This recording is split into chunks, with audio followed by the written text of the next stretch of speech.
is a conversation between Mamata Banerjee, the chief of the Trinamool party and the outgoing chief minister, and Partha Pratim Roy, who is the district president of Cooch Behar and also TMC's candidate from Sitalkuchi.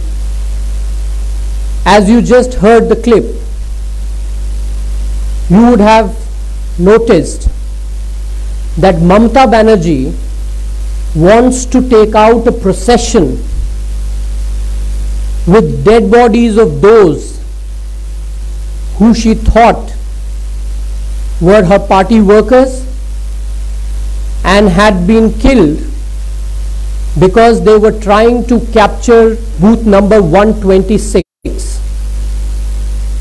Ordinarily, any chief minister should have stood by those who were enforcing law. But here you have Mamata Banerjee.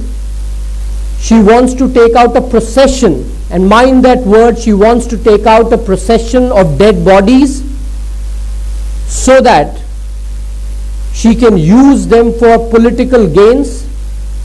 She can communalize the election. She can create unrest.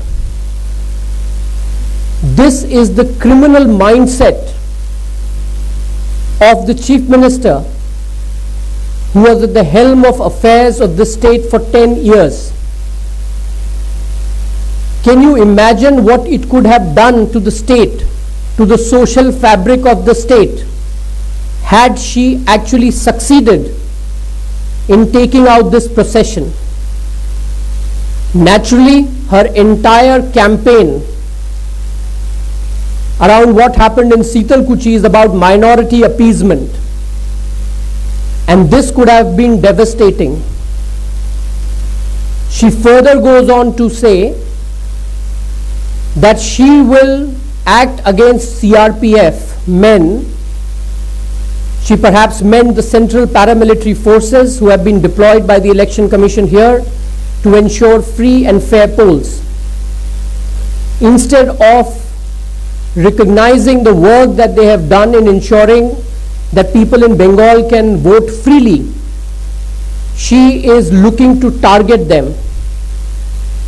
She does not stop there. She also tells the candidate, the TMC candidate from Sitalkuchi, that file an FIR. Don't get the families to file an FIR, get a professional lawyer to do it, and frame the SP and the IC. Who's the SP and IC? They are both from the state cadre. I want to mention this specifically. In a state where the state government employees have not been given their dues, where they have been denied the 7th pay commission, here is an outgoing chief minister who's telling her candidate to communalize the election, file an FIR, and frame the SP and the IC just because they are doing their job and not towing the line that she would have liked. She further goes on to say that spread the word that NPR will be implemented and detention camps would be made so that the minorities vote for her in fear of it. The fact is that it is anything but the truth, because there is no proposal to implement the NPR as of now, and there is no question of detention camps. This is what the entire opposition did at the time when the CAA legislation was brought in. They used false arguments to mislead the minorities and instill fear in them. But when the chief minister does it, it is sinister. It betrays her criminal mindset, and you cannot have somebody at the helm of affairs of a state as large and as mixed as this, who has this kind of a criminal bend of mind, who has no problems using the death of citizens of the state for her communal politics. आपने इस clip को देखा। इस audio clip में Mamata Banerjee TMC के district president और शीतलकुची के उम्मीदवार पार्था प्रतिम से बात करती हुई सुनाई दे रही हैं। वो इस ऑडियो क्लिप में कहती हैं कि कल हम उन शवों को लेकर जुलूस निकालेंगे जो शीतलकुची में बूथ नंबर 126 में घुसपैठ करना चाहते थे और इलेक्शन प्रोसेस को रोकना चाहते थे। अमूमन जब मुख्यमंत्री को लॉ इन्फोर्सिंग एजेंसीज के साथ खड़ा होना चाहिए था, तो ममता बनर्जी उन लोगों के साथ खड़ी दिखाई पड़ी जो लोग फ्री और फेयर इलेक्शन नहीं होने देना चाह रहे थे, जिन लोगों ने आनंद बर्मन को, जो एक राजवंशी समाज का युवक था जिसको गोली मार दी, उन लोगों के साथ खड़ी दिखाई दी और उनके मृत शरीर को लेकर जुलूस निकालना चाहती थी। आप समझ सकते हैं कि अगर इस प्रकार से कोई जुलूस निकला होता तो प्रदेश में किस प्रकार की दंगे होने की संभावना पैदा हो सकती थी, किस प्रकार से ध्रुवीकरण यहां पर हो सकता था। और ये कोई और नहीं, ममता बनर्जी स्वयं कह रही हैं, जो इस प्रदेश की मुख्यमंत्री रही हैं। वो उसके बाद कहती हैं कि सीआरपीएफ के खिलाफ वो केस करेंगी और वहां के जो एसपी हैं कूच बिहार के और आईसी हैं, उनको फंसाने के लिए चार्जेस बनाए जाएं और परिवारों के माध्यम से एफआईआर ना करके एक प्रोफेशनल वकील को लगा के इस काम को किया जाए। जिस प्रदेश में मुख्यमंत्री ने प्रदेश के सरकारी मुलाजिमों को 7th पे कमीशन का फायदा नहीं पहुंचाया, वो अब उन्हीं प्रदेश के कर्मचारियों को अपने राजनीतिक लाभ के लिए फंसाने की बात कर रही हैं। उसके बाद वो कहती हैं कि वहां पे इस बात को फैलाया जाए कि अगर भाजपा जीती तो एनपीआर इंप्लीमेंट किया जाएगा और डिटेंशन कैंप्स बनाए जाएंगे। इस प्रकार का दुष्प्रचार अगर मुख्यमंत्री स्वयं करें, जिससे माइनॉरिटीज के मन में भय पैदा हो और वो टीएमसी को वोट करें, तो आप समझ सकते हैं कि पिछले 10 सालों में जो तुष्टीकरण की राजनीति ममता बनर्जी ने करी है, उससे इस देश के सामाजिक ताने बाने को कितना नुकसान पहुंचा होगा। और क्या ऐसी आपराधिक मानसिकता का व्यक्ति इस प्रदेश का मुख्यमंत्री बनने के काबिल है या नहीं, यह निर्णय बंगाल की जनता पहले 4 चरणों में कर चुकी है और आने वाले 4 चरणों में भी ममता बनर्जी का मूल्यांकन इसी आधार पर किया जाएगा।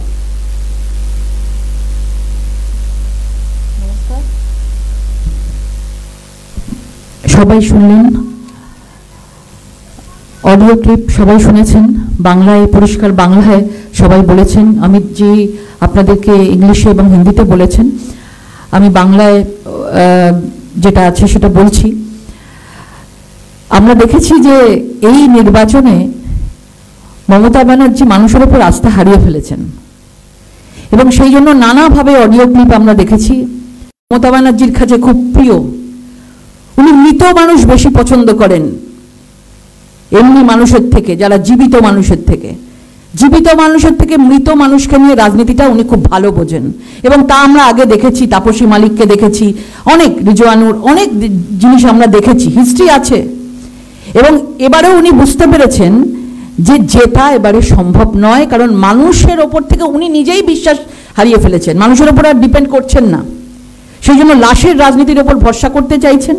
এবং আমরা শীতলকুচির ঘটনা জানি যে 126 নম্বর বুথে সেদিন কি আমরা যে ভিডিও ক্লিপগুলো আমরা দেখেছি, বুঝতে পারছি যে কিরকমভাবে লোক মানে হাতে অস্ত্র নিয়ে যা যা পেরেছে, লাঠি বাঁশ খুলে যেভাবে একটা বুথে 250-300 জনের মতো লোক হুড়ুড় করে ঢুকছে, বুথ রিগিং করার জন্য, এবং সেখানে ওরকম একটা মৃত্যু হয়েছে। আমরা সবাই মৃত্যুতে পরিবারকে সমবেদনা জানাই, আমরা সবাই তার পরিবারের পাশে আছি।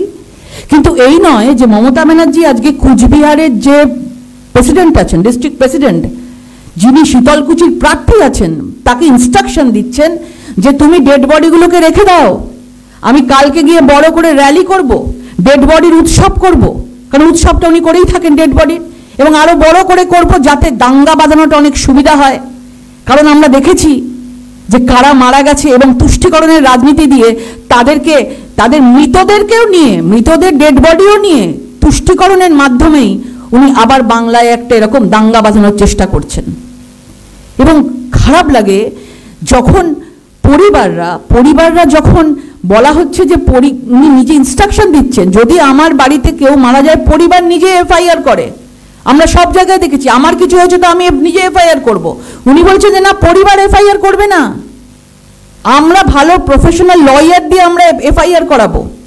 তার মানে কেসটা কত সুন্দরভাবে করা যায়, সেখান থেকে ফায়দা কি করে লুটবো, ফায়দা কি করে লিখবো। জিজ্ঞেস করছেন কাদের লোক আছে, ওটা কি আমাদের লোক? ও বলছে আমাদেরই লোক। আর সিআরপিএফ, যাদেরকে কেন্দ্রীয় বাহিনী, একসময় উনি কেন্দ্রীয় বাহিনী চেয়েছিলেন 11 ভোটে যে আমায় কেন্দ্রীয় বাহিনী দেয়া হোক, আজকে কেন্দ্রীয় বাহিনীকে ওরা যারা বুথকে পাহারা দিচ্ছে, সুরক্ষা দিচ্ছে, আজকে তাদেরকে বলছে যে সিআরপিএফ গুলোকে দেখে নেবো, তাদেরকে ফাঁসাবে, মানে বুথ রিগিং করতে দেয়নি বলে। এই ধরনের মানসিকতা গুন্ডা মস্তান মাফিয়াদেরই হয়। আর নিজের লোক, নিজের এসপি আইসি, তারা নিজের লোক যদি সত্যি কথা বলছে, তারা বিজেপির হয়ে কথা বলেনি, তারা সত্যি কথাটা বলেছে, সত্যি ঘটনাটা বলেছে, সেই জন্য হাতটা ছেড়ে দিচ্ছে। এরকম হাত ছেড়ে দেওয়ার ঘটনা আমরা অনেক দেখেছি, সারদায় দেখেছি, অনেক জায়গাতেও দেখেছি। যখন বলির পাঠা তো কাউকে না কাউকে করতে হবে, দেখেওছি আমরা, হাত ছেড়ে দেন ঠিক সময় এসে, না এ তো সত্যি কথা বলে দিচ্ছে, তাহলে তো ফেসে যাওয়ার সম্ভাবনা আছে, আমাদের তো কোনো ফায়দা হবে না। একই 7th পে কমিশনে তাকে কিছুই তাদেরকে দেওয়া হয়নি।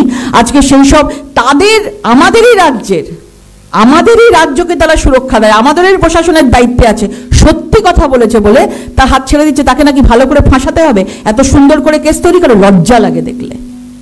আর কি করছেন, মাইনরিটির জায়গাটা আস্তে আস্তে উনি মাইনরিটিদের থেকেও বিশ্বাস হারিয়ে ফেলছেন। কারণ মাইনরিটি ভোটও উনি দেখছেন চারিদিকে নানা রকম ভাবে, তারাও বিশ্বাস করতে পারছে না। আর কারণ তুষ্টিকরের রাজনীতি করেও কিছু করতে পারেননি। একবার বলছেন র্যালি করবো, একবার বলছেন মানুষের কাছে ডিটেনশন ক্যাম্প করবো, এনপিআর করবো। এই কি ধরনের কথা? আমাদের পরিষ্কারভাবে আমাদের সিএ, আমাদের বিল পাস হয়েছিল, পরিষ্কারভাবে অমিত শাহজি বলেওছেন, আজকেও কোথাও না উনি বলেছেন যে আমাদের ভোটের পর আমাদের সিএতে সবাইকে নাগরিকত্ব দেওয়া হবে। কিন্তু কোথা থেকে এলো এনপিআর, কোথা থেকে এলো ডিটেনশন ক্যাম্প? তার মানে তুমি ভাবছো যে কেউ, সবাই পড়াশোনা জানে না, কিছু জানে না, আমি মাইনরিটিদের সবাইকে ভয় দেখাই, আমি ভয় দেখিয়ে সবাইকে ডিটেনশন ক্যাম্প বলে, সবাইকে বিজেপি ক্ষমতা এলে ডিটেনশন কম করে সবাইকে একসাথে ডিটেনশন ক্যাম্পে পাঠিয়ে দেবে, মাইনরিটিদের ভয় দেখলে আমি ভোট দিয়ে দেবো? এইভাবে কথা বললে, এইভাবে যদি উনি ডিরেকশন দিতে থাকেন, আগামী তো আরো 4টে দফা ভোট আছে। এই 4টে দফা তো ছেড়েই দিন, হাত থেকে বেরিয়ে গেছে ওনার। এই 4টে দফায় আমরা অলরেডি সেঞ্চুরি করে ফেলেছি, এবং বাকি 4টে দফা ভোটেও এই অ্যাপিসমেন্ট পলিটিক্স, তুষ্টিকরণের পলিটিক্স, মাইনরিটি ভোটকে একসাথে করার পলিটিক্সে এই জিনিস কাজ করবে না। আর সবচেয়ে বড় কথা হলো, একজন মহিলা, একজন মুখ্যমন্ত্রী এত বড় মিথ্যা কথা বলছেন। টিভিতে দেখছিলাম কালকে বসে বসে মিথ্যা কথা বলছেন। একজন মহিলা, একজন মুখ্যমন্ত্রী, এটা লজ্জা লাগছে না? যে সবাই, অনেকে পড়াশোনা করেন, এখানেও বাংলায় অনেক মানুষ আছেন, বাংলাকে এরকম অশিক্ষিত ভাববেন না। বাংলায় অনেক শিক্ষিত মানুষ আছে, বাংলায় অনেক ট্যালেন্ট আছে। বাংলাকে অশিক্ষিত বলে উল্টোপাল্টা চোখের সামনে, টিভির সামনে বসে বসে মিথ্যা কথা বলতে পারেন না। এবং এর জবাব আগামী দিন, আগামী 4টে দফা ভোটে বাংলার মানুষ দেবে। ধন্যবাদ। आज जो ऑडियो क्लिप आपने देखे हैं, सब लोग सुना है, उसमें कोचबिहार का जो जिला प्रेसिडेंट है पार्थप्रतिम, और शीतलकुची का वो कैंडिडेट भी है, 126 नंबर बूथ में रिगिंग हुआ था। और रिगिंग रोकने के लिए उस दिन क्या हुआ था, क्या घटना हुआ था, अब सबको पता है। कुछ वीडियो हम लोग ने, सब लोग ने देखा है कि एक बूथ में 200-250 बाहर से आके क्या क्या उनके हाथ में था, लोकल जो उनके हाथ में था, लोकल जो था अस्त्रों सब लेके आ गया था बूथ में रिगिंग करने के लिए। और आज एक ऑडियो क्लिप आपको दिखाया है, उसमें बोल रहे हैं ममता बनर्जी जी कि आप डेड बॉडी को रख दो, कल हम लोग रैली करेंगे। क्यों? डेड बॉडी को लेकर राजनीति ममता बनर्जी का चरित्र में है। उसको ज्यादा पसंद है डेड बॉडी। उसको जो जीवंत होता है, जीवंत जो ह्यूमन बीइंग होता है उसको नहीं पसंद है, उसको डेड बॉडी पसंद है। क्यों? डेड बॉडी को लेकर राजनीति उन्होंने किया था तापसी मालिक को, सबको मालूम है। तापसी मालिक सिंगूर में तापसी मालिक को लेकर, उसके बाद क्या हुआ तापसी मालिक को? कुछ भी नहीं हुआ। सिंगूर में पूरा लोकसभा चुनाव में सिंगूर का लोग मोदी जी को आशीर्वाद किया। और रिजवानुर को लेकर, डेड बॉडी को लेकर राजनीति ममता बनर्जी के चरित्र में है। अभी ये बोल रहे हैं कि अभी कल डेड बॉडी को लेकर प्रोसेशन होगा, जुलूस निकलेगा, और इसमें क्या होगा? इसमें कम्युनल दंगा बच जाएगा।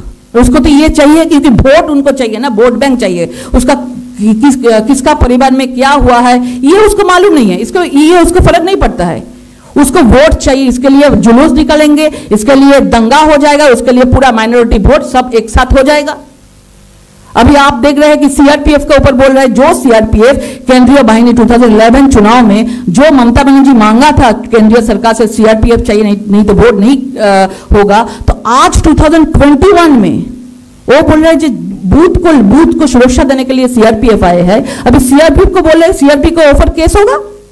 इतना अच्छे करके जो जिसका डेथ हो गया उसका परिवार अगर एफआईआर करेगा उसके ऊपर नहीं चलेगा। ममता बनर्जी डायरेक्शन दे रहे हैं कि आप एक प्रोफेशनल लॉयर के मार्फत सुंदर सजा के आप इसको आप एक एफआईआर करें। और सीआरपीएफ और उनका राज्यों में जो एसपी है, आईसी है, जो उस दिन का जो घटना घटी थी वो पूरा मीडिया के सामने बोल रहा है, उसको फंसाने का कोशिश कर रहा है। क्योंकि हम लोग भी देखा है ममता बनर्जी के लिए कुछ काम वो लोग किया था, उसको भी लास्ट टाइम में जब फंसने का सिचुएशन हो गया था ममता बनर्जी और पीसी बाइपो का सिंडिकेट कंपनी को, तब उनका हाथ छोड़ दिया था। अभी ये भी हो रहा है। अभी देख रहे हैं कि वो सच बोल रहा है, वो एसपी आईसी सच बोल रहा है, तो अभी उसका हाथ छोड़ दो। ये तो उनका चरित्र में है। और सबको बोल रहे हैं, क्या बोल रहे हैं? बोल रहे कि माइनॉरिटी को अगर बीजेपी सरकार आ जाएगा तो सब ये पाठ्य प्रतिम जो है उसके साथ जब बात कर रहे हैं, बोले अभी सबको बोल दो कि डिटेंशन कैंप होगा, एनपीआर होगा। क्या झूठ बोल रहे हैं?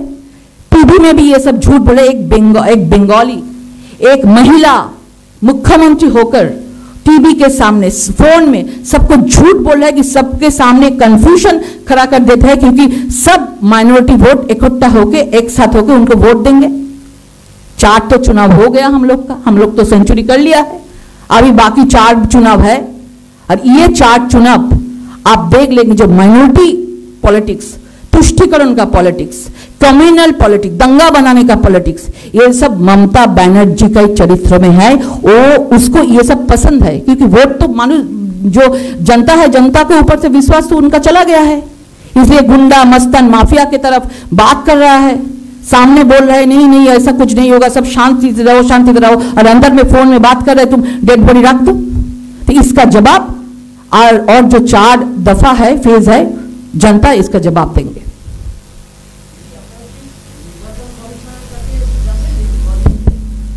নিশ্চয়ই যাব। এই ধরনের অডিও ক্লিপ দিয়ে মানুষকে তো আরো বেশি কমিউনাল ক্রাইসিস তৈরি করার চেষ্টা করছে। আজকে না হয়নি এটা, কিন্তু আগামী দিন যদি এই ধরনের ডেড বডির রাজনীতি নিয়ে যদি ওনার মাথার মধ্যে থাকে, তো জেতার জন্য উনি কি করতে পারেন? জেতার জন্য তিনি আরো খারাপ কিছু করতে পারেন। এবারে নয় কিছু করতে পারেননি, কিন্তু ইচ্ছে তো ছিল। আগামী 4টে ফেজ বাকি আছে। আমাদের বাংলার মানুষেরা আমাদের কাছে যথেষ্ট মূল্যবান। আমরা চাই যে তারা ভালোভাবে শান্তশিষ্ট ভোট হোক, ঠান্ডা মাথায় ভোট হোক। তো নিশ্চয়ই আমরা এটা কমিশনের কাছে যাব এবং অ্যালার্ট হতে বলবো প্রত্যেককে, যে এই ধরনের প্রভোকেশনের মধ্যে যেন কেউ না পড়ে।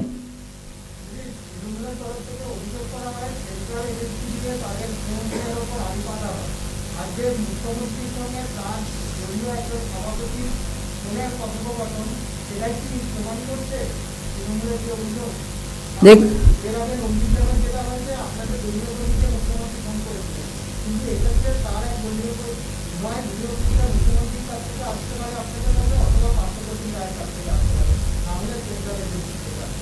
দেখুন, আপনারা জানেন যে অনেক আগেও মুখ্যমন্ত্রী নিজেও কার না কার কথোপকথন মনে হয় আমাদের বার করেছিল। তা আপনারাই সোর্স থাকেন, মিডিয়ায় সোর্স থাকে, মিডিয়ারা যেরকমভাবে কথোপকথন নিয়ে আসেন সেই কথোপকথনগুলোই আমাদের কাছে আসে, এবং সেখানে কোনো সেন্ট্রাল এজেন্সি দিয়ে কোনো কথোপকথন কিছু হয় না। আসলে নিজের পার্টির লোক আর মুখ্যমন্ত্রীর ওপর ভরসা করে না।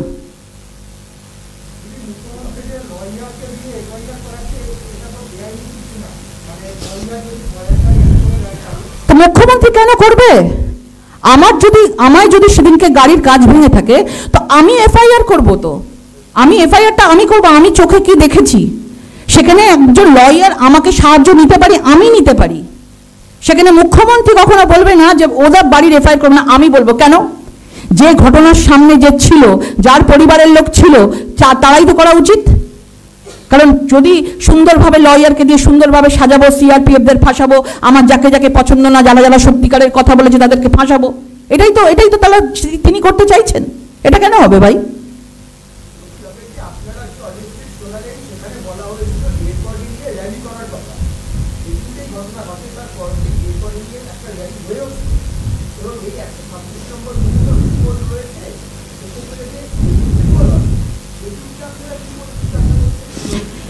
দেখুন, এখানে বলছে ডেড বডি নিয়ে র্যালি করবেন, উনি যাবেন। এখানে এরকম একটা কথার মধ্যে আছে কালকে ডেড বডিগুলো নিয়ে র্যালি হবে, মানে উনি র্যালি করবেন। কিন্তু যাই হোক, নির্বাচন কমিশন সেই সময় মনে হয় বন্ধ করে দিয়েছিলেন, যেতে পারেননি। কিন্তু গেলে কি অবস্থা হতো আজকে উনি যদি চলে যেত তাহলে কিরকম কমিউনাল ক্রাইসিস শুরু হতো আপনারা সবাই জানেন। উনি এক এক করে নাম করে উনি বলছিলেন কারা কারা মারা গেছে, এবং কিভাবে উনি ভোট নিজের পাওয়ার জন্য কিভাবে মানুষকে প্রভোগ করছিলেন, উত্তপ্ত করছিলেন। এবং আগামী 126 নম্বর বুথে যখন র্যালি হবে, নিশ্চয়ই ওটা ভীষণ সেন্সিটিভ বুথ হয়ে গেছে, এবং খুব সুন্দর করে সতর্কভাবে সেখানে হয় আরো কারুর যেন প্রাণ না যায়, এটুকুই আমি মানে ঈশ্বরের কাছে প্রার্থনা করি।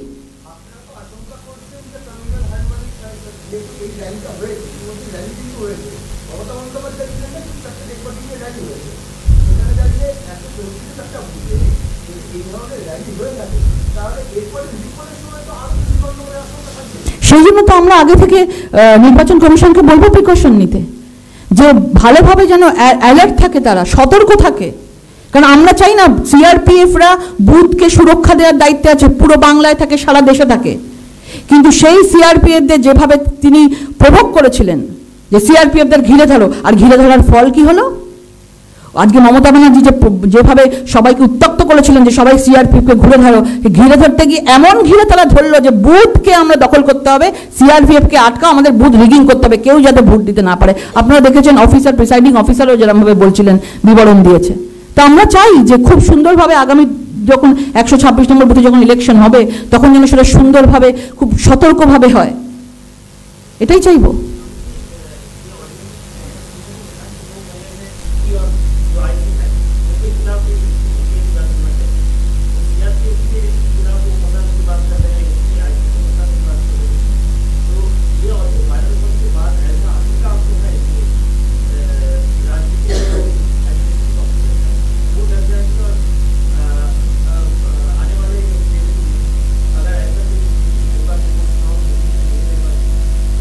देखिए, इलेक्शन कमीशन के तत्वाधान में ये चुनाव हो रहा है, और कल जब हम इलेक्शन कमीशन के पास जाएंगे तो इस विषय को रखा जाएगा।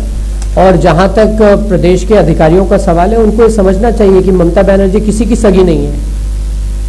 तो हो सकता है आप जो कह रहे हैं उसका बिल्कुल उल्टा ही हो, जो लोग आज ममता बनर्जी के साथ खड़े हैं वो छोड़कर उनको चले जाए, क्योंकि ममता बनर्जी किसी की सगी नहीं है, न जनता की न अधिकारियों की।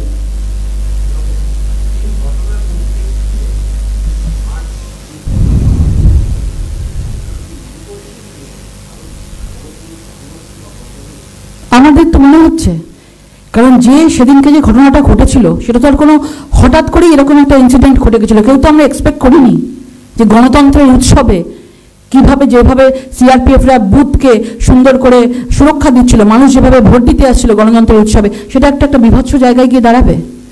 এবং এইটা নিয়ে যে কথোপকথন, যে মানসিকতা, যে গুন্ডা মস্তান, যে ধরনের একটা মানে ওনার ভেতরে যে একটা মানসিকতা দেখছি, মানসিকতাটা খুব আগামী দিনের জন্য খুব ওয়ার্নিং সিচুয়েশন। এবং সেই জন্য আমাদের আরও 4 দফার যে ভোট আছে তার জন্য আমাদের খুব অ্যালার্ট থাকতে হবে এবং আমাদের নির্বাচন কমিশনকে গিয়ে আমরা আর্জি জানাবো যাতে এই অডিও ক্লিপ যেটা আছে সেটা যেন ভালোভাবে শোনেন এবং ভালোভাবে যেন আগামী দিনে তাদের গুরুত্ব দেয় এবং এরকম ধরনের ঘটনা না ঘটে। কারণ এরকম ঘটনা উনি ঘটানোর যে কোনোভাবে চেষ্টা করবেন, এবারে পারেননি, আবার চেষ্টা করবেন ভোট নেওয়ার জন্য। To your first question, we will be going to the Election Commission tomorrow and you will know the position that we take tomorrow. On your second question, you're a journalist yourself and you would know that sources are important. I think that should answer it.